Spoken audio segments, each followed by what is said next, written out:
you had never seen a player have a 3-game stretch like Mikko Rantanen had. Have you ever seen a player have a 2-game stretch like he's just had? Well, we keep it going. Let's see how long he can run this for. Yeah, he's rolling, and he's feeling it, and pretty impressive what he's doing. I mean, considering the opponent and the time of year, and how he's dominating games, really impressive. So, and I think it's the first time we won a game 1 since 2019. I thought our group did a lot of good stuff. I mean, Otter made some huge saves down the stretch. PK was outstanding. Got a power play goal. Special teams again were great. So there's a lot of things there for us to build on. Maybe. You've been juggling him with a lot of different players. Obviously, he's on a hot streak. But Are you impressed with how well he's done? Because I think he's I think he scored and had a hand in 12 straight goals with just a myriad of different players. Yeah. Well, like tonight, 2 of his goals were we double shifted him with Steele and Dodonov. So, yeah, I mean, I don't think it matters to him who he's out there with. He's trying to make a difference when he's on that ice every time he's out there.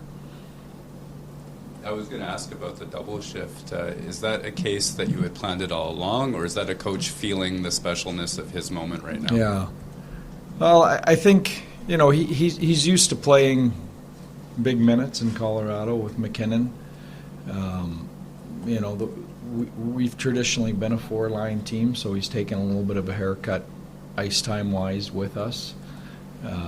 But I've been trying to supplement that a little bit because he is used to getting more ice. And, it's a lot easier when he's going like he is now, obviously. Both goals that you allow come off what look to be easily correctable mistakes. So when you walk out of a game like that, what does a game like that do to reinforce the game plan and have the players buy into the game plan? Yeah, no, that's a great question. And, we made some individual mistakes, but our team game, I thought, overall was pretty good. I liked a lot of the things. There's a formula in what we did tonight that I think can be successful, throughout the series, hopefully. So we just got to keep building on those things and eliminate some of the individual mistakes. But you're never going to, play a perfect game. And let's be honest. I mean, this is they're a fantastic home team, second best home team in the NHL. I don't think they've lost a home playoff game yet, right, till tonight. So, it's not going to be pretty, and they're not going to go down without a fight. And I thought we battled hard to the end. Jason Robertson coming back tonight, just wondered what you thought of his first game. He did a good job for us. I mean, that's not easy jumping into this series when you've been sitting on the sidelines, and I thought he gave us some really solid minutes. I liked how physical he was. He won some board battles. He threw his body around a little bit. We kept his minutes at a pretty reasonable level for a first game, but he's just going to get better and better. Right. Thank you. How is that? I mean, obviously he's in a very hot streak right now. Yeah, it's a treat. He's one of the best players in the world, and he's he's on fire right now. So we're just trying to get him the puck, but he makes a lot of responsible plays too. He's easy to play with, so it's been a treat. This has been a team that's been kind of more a by-committee approach. What is it like to see someone like him just kind of take over a game in the way that he has? Yeah, I'm not sure I've seen much like it. I mean, I don't know how many points he's had over the last little bit, but he's, like you said, he can take over games, and there's not many players in the league that can do that, and we're happy to have him. I thought he had a hand in the last 12 straight, which I think is a record for the playoffs. I mean, it is weird. I mean, we're just up there watching, but I'm like, nobody's ever seen anything like this before. Seen what, sir? That Mikko has had a hand in the last 12 straight goals. Oh, wow. Which would be kind of a big deal. That's unbelievable. I mean, there's not much to say about that. It's unbelievable. Just what kind of a dynamic has he brought in the room as far as personality, just the way he's kind of fallen in here? He's fallen in grade. Obviously, we have a lot of Finns, so he fit right in. He knew those guys from before, but he's it's cool to see his approach, how intense he is, and how he comes in every day and works.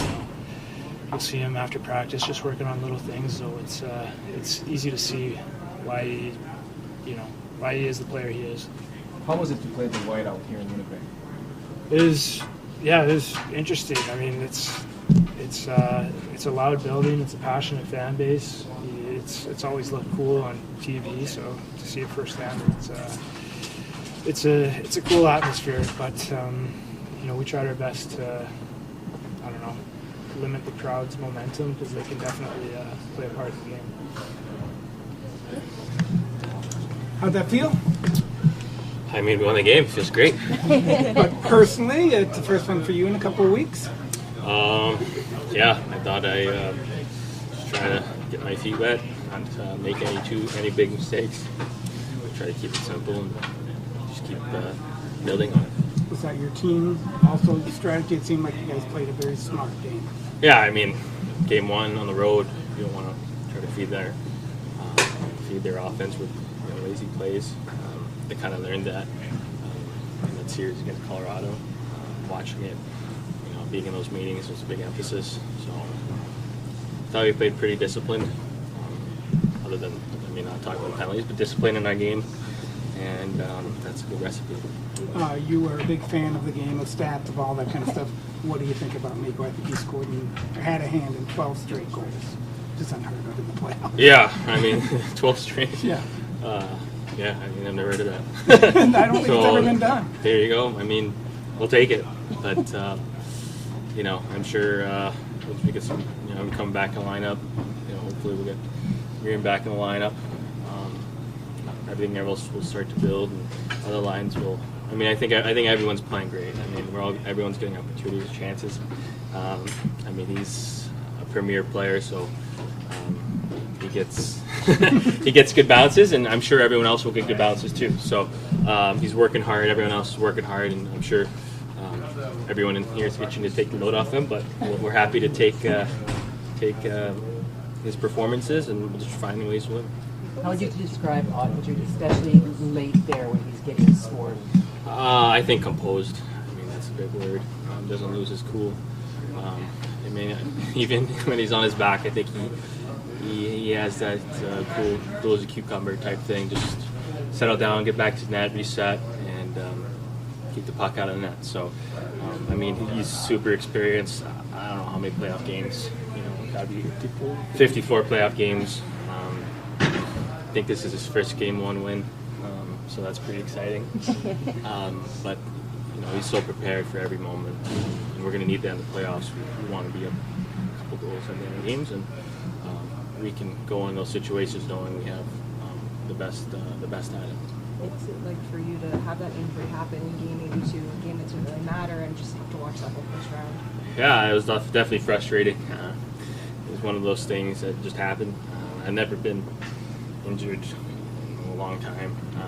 I had that thing over the summer, but I didn't miss any games, and certainly didn't miss any playoff games, especially when you're building into the playoffs. So it was definitely tough, but I knew I had to work hard in the gym, try to get back as quick as I can, and these guys did their job and gave me a chance to play. So I just got to keep building off this game and try to improve some aspects and get on a roll. You mentioned the Game 1 and how nice is it to end that skid, and this isn't an easy building to do it in, and how you guys were able to do it. Yeah, it's something we're not really familiar with. Honestly, we're not really familiar with Game 1. So since I've been here in 4 years since the bubble, so we've never had that mentality going to Game 2. We're up a game and we got to take control because we know there's going to be pushback. We're normally the team pushing back and trying to even the series. So I think it's a big mindset in our room.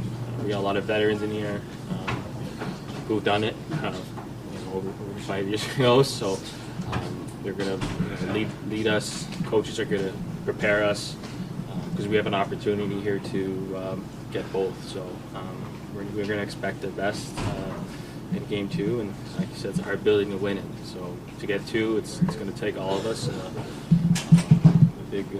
take performance. Thank you. That's how you are, but it looks like it's pretty good. Have you ever been on a streak like this? I don't think so, no. But you know, line mates, teammates are obviously helping me a lot on the ice, and such a deep lineup we have, so it doesn't really matter who we play with. And you know, it's I gotta thank the line mates and teammates. Pete's been playing with pretty much everybody. Is that different than what you've done mostly in your career? Because it seems like you were on that same line for a long time.